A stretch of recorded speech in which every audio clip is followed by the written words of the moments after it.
All right, I wanted to talk maintenance on the DTG printer, what you actually have to do to maintain it and the cost of maintaining it.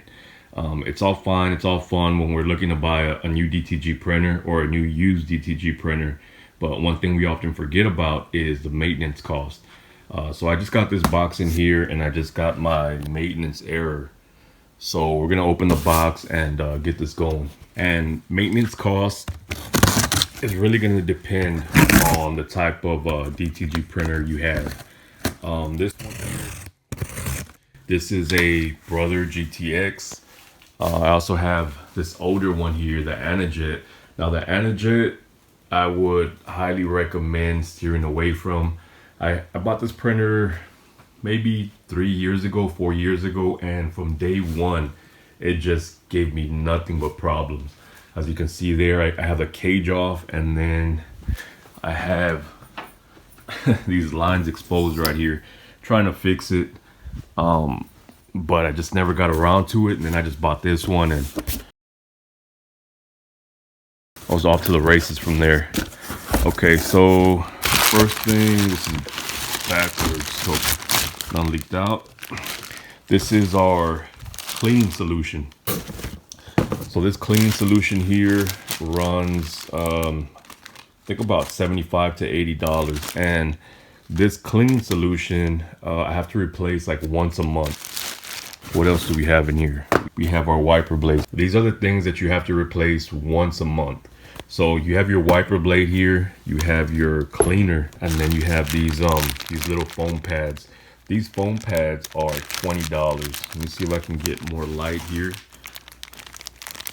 And what's funny about these is, I mean, they're just pieces of foam, $10 a piece. I mean, that's crazy. And then we have our little filter. These filters you have to replace also about once a month. These replace once a month. You can kind of get away with letting it go for 2 months, but when you do that, I'll show you what happens. So about 70 to 80, we'll call it 70 to keep it on the low side. 20, $4. So this is the stuff that you have to replace once a month. And another thing that you have to replace or maintain is your waste tank, which is down there. Now the waste tank I have to empty about every 2 months. And every time I do that, it really hurts my pocket, because what I'm doing is throwing away about $2,000 worth of ink. Because that's the ink that runs through the lines to actually keep the lines clean. And it does auto cleaning. You can kind of set the frequency of the auto cleaning, but even on the lowest setting, it still runs a lot of ink, which I guess is a good thing because it keeps the print heads clean. But $2 of ink every few months hurts every time. So right here, it's not gonna let us print anything. So we have to go to our maintenance part clean replace. It's telling us to clean the cap wiper and the nozzle guards. Our platen will move, so I gotta get all this stuff off of here. Press OK. All right, so now it's prepping the printer for maintenance. Whenever you open this, you kind of have to be quick. It's telling us don't wait longer than 15 minutes. Don't leave it off for more than 15 minutes because your print heads are exposed and they start to dry. So this is another key part of maintenance. We have to clean all this right here. You get all this little dry ink. It starts to form, starts to accumulate. And I have to do this maybe every few days, twice a week at least. All we're doing is making sure that these pieces of rubber stay clean, and we don't get any of that dried on ink, because that will hurt the seal, and then in turn start to dry out your print head. So we clean that, and then we clean this wiper right here. See all that ink right there, dry ink. Sometimes there's a bunch of ink dried in there. We're gonna clean this one right here. So we got another thing we want to maintain is our print heads themselves. Now we see down here, I'll try to be quick here, but these are our print heads. Okay, that is white and that's color. So color looks very good, very clean. I don't know what that little speck is right there, but then the white, see right here, that's like, if you don't maintain that, if you don't take care of that, it starts to form a bigger dry spot, and then you start getting a lot of print hit errors, and you can't go in there and clean that from the inside, so you're kind of screwed. So as long as you maintain it, you'll be fine. So one thing you're not supposed to do, 100% not supposed to do, is take your cleaner, your swab, and touch the actual print head itself. But what I found is that if you take some cleaner, just very lightly,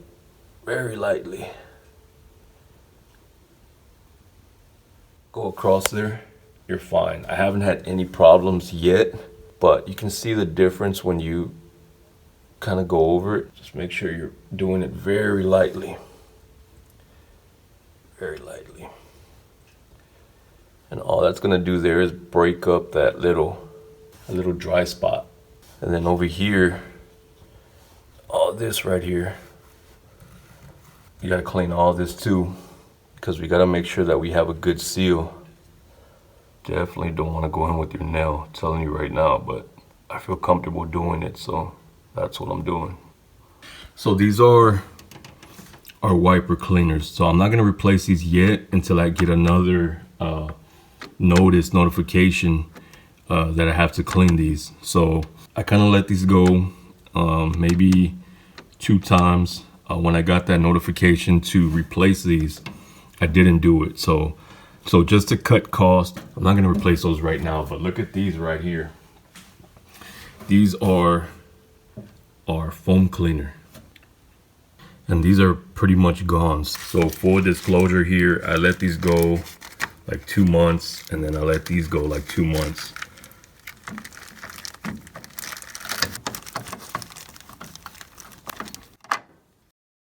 Okay, so looks like everything is good here. The only other thing is the wiper cleaner, again, which I'm not cleaning right now. This I don't dump out. I leave it here for maybe 2 cleanings, just because this stuff is expensive. And then this is trash. Another part of maintenance is your cleaner. So your cleaner is gonna be over here on the side. This one's running low already, so I'm gonna wait till it tells me that I need more cleaner in there. So if it runs too low, you won't be able to use a printer. It just kind of shuts off, and it tells you to refill it. And until you do that, it's not gonna let you use it. But I mean, you'll get a notification before that, telling you, hey, your cleaner's running low, you need to replace it. And if you just ignore it, that's something that you definitely will need to refill, just because you won't be able to use a printer. Now, if you are in a pinch and that does happen, you can use a little bit of distilled water. Don't fill it all the way up with distilled water. This is just to trick the sensor into thinking that you refilled the cleaner and letting you use a printer. So that's just a little hack that can get you through if you need to. So let's turn this thing back on. I forgot the filter. Let's see. Oh, that filter's pretty dirty. Let's replace that now. So we have the Brother OEM filters here. Dirty filter. Look at that.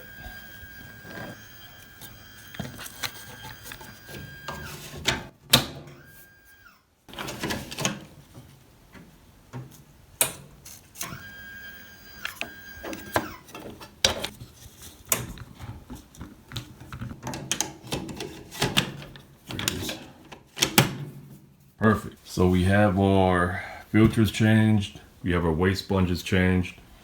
Remove white ink and shake. Okay, so we got to do the ink shake every morning, or every time you're going to use a printer. You have to take the white ink out for 1 minute and shake it. So if you try to cheat, the sensor won't let you print. There it is. Refilling white ink. all that's really doing is just kind of circulating it. So I just bought these from Amazon, these little cleaners here, because they're cheaper, obviously, right? But look at the difference. This is not a camera trick. These are the OEM from, not the Brother website. It's called GSG, I think, Graphic Solutions Group, where they're a licensed distributor of all this Brother stuff. So you can't just go anywhere and buy this stuff. You have to go to a licensed distributor. So you're supposed to run a white with white and not clean the color on the white print heads. But this is my last one, and these are just so sorry, for lack of a better word. I really don't even want to use them. We're just going to use that one till the wheels fall off. So when it's done, we're going to test print and we're good to go. All that is just ink spitting into the waste tank. Refilling sub tank. So we're going to do a test pattern check.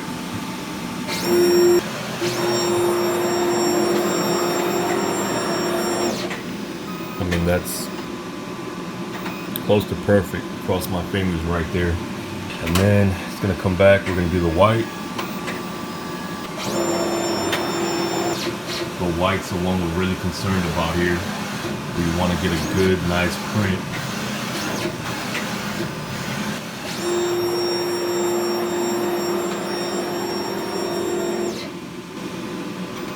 That's good. So you're supposed to put a new transfer paper, but you can see if you have any banding or anything going on with that white, and that white looks, I mean, that white looks really good. I don't have any spots at all, any type of banding. I mean, we're ready to rock and roll here. So all in for maintenance supplies, you're looking at about $120 a month. And that's not even including your inks right here. So in all these inks, you're probably looking at about $1,500 to $1,800 a month. It just depends really when you buy them, because right now these sets are almost $600 for the set.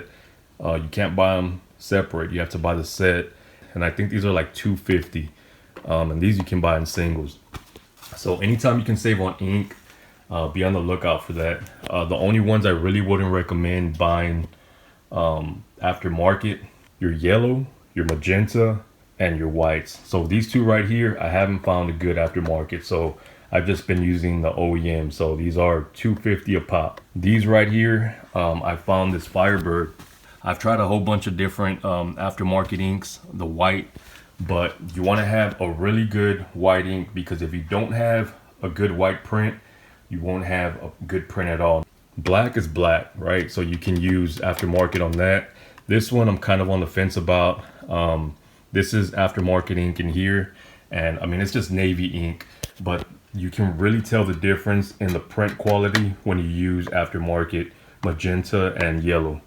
Also the white, right? So the white are going to be the most important. So anytime you can save on ink costs, definitely be on the lookout for that. I just bought these two of them here, these cyan, and I got these on eBay. I don't even need them right now. I wasn't looking for them. They just came out of my feed. These were $59 and the guy had two of them, so I jumped on them, right? Because I mean, when I need them, I'm not gonna spend $250 on that ink right there. $59, and anytime you can cut back on those ink costs, that's gonna raise your profit, right? So $120 a month on maintenance, plus about $1,500 maybe a month. Just really depends on how often you use this printer. But if you're using the printer and you're wasting $1,500 a month worth of ink, you're probably printing about 15 grand worth of shirts. So you're not going to take that big a hit. This is actually a production printer. This is not like a craft printer or like just some small time printer, right? So I was talking about this printer earlier, and I would say this printer is more of a craft printer. I'll just call it that, right? That was my first DTG printer. Look at the size of these ink bags. I think these are 400 cc. Look at the difference in the size of the ink bags. So when I had this printer up and running, Look at that. When I had this printer up and running, it just wastes so much ink, just in maintenance and cleaning. It wasn't even funny. It actually wasted like a quarter bag of ink every time I had to run maintenance. And I had to run maintenance on that printer just about every day. I had to run a cleaning just about every day because those print heads were always getting clogged, always getting clogged. Those are notorious for getting clogged. So if you are thinking about getting a DTG printer and think, well, I'll get this one because this one's cheaper. No, it's gonna end up costing you more in the long run, just like it did me there. That's like a $3,000-4,000 brick because I think I paid $2 grand, 2,500. I'm not sure. It was a few years back that I bought it, and then I had to buy 2 brand new print heads, which were $800 a pop. So I'm probably in it, plus the inks and whatever other stuff I replaced on it. So I'm probably out about $5 grand just on this printer right here. And it's just sitting there. I mean, I can't bring myself to get rid of it, but I need to because it's just taking up space. So yeah, so this printer will start running up costs from day one, but I can't recommend this printer enough. And I'm not sure if they even still make it, so you might have to buy it used. All right, so my camera just died. So point of the story is make sure you know your maintenance costs on any printer it is that you end up buying, whether it be this Brother, whether it be the INKJET, which is now Ricoh, I believe, whether it's is it Roland? There's another printer out there that's like the direct competitor of this one right here. I'm not sure if it's Roland, if it's, I can't think of the name. Leave it in the comments. But make sure you know your costs before you roll into it, because you might think, well, the printer costs $6-7 grand, right? A good printer used. Cool, I'm gonna start printing right away. No. Plus, you also need your pre-treat machine, or if you're starting like low cost, maybe you don't need a pre-treat machine, but you're gonna need that pre-treat. You're gonna need your press. I mean, there's just a ton of different things to think of when purchasing one of these DTG printers. And it's not just, hey, we're gonna buy the printer for X amount, we're gonna start printing right away, and we're gonna be printing money. No, it doesn't work like that. So make sure you do your research, make sure you do your homework before investing in anything like this. Personally, if I had to go back, I wouldn't have bought this printer. Just because I didn't buy it for me. I actually bought it for my daughter, who at the time had just graduated high school, and we're looking for something for her to do. I was pretty much out the print game. That's why I haven't really uploaded anything on this channel in a long time. I was out the print game, and she ended up doing something else. Stuck with this for a few months, you know, as kids do, and went off to something else, right? So now I'm stuck with it. I don't invest enough time to make this worth it. So I just want to, right now, I want to see what Q4 does before I end up selling or keeping it. So we're in October right now. We have November and December. If it's worth keeping, I will keep, but to date, it really hasn't brought in any money, right? I have a few designs on YouTube. I don't do anything custom, no custom at all. I learned that the hard way.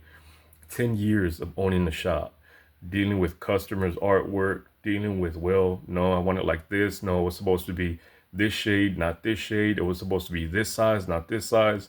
The placement was supposed to be 1 inch lower.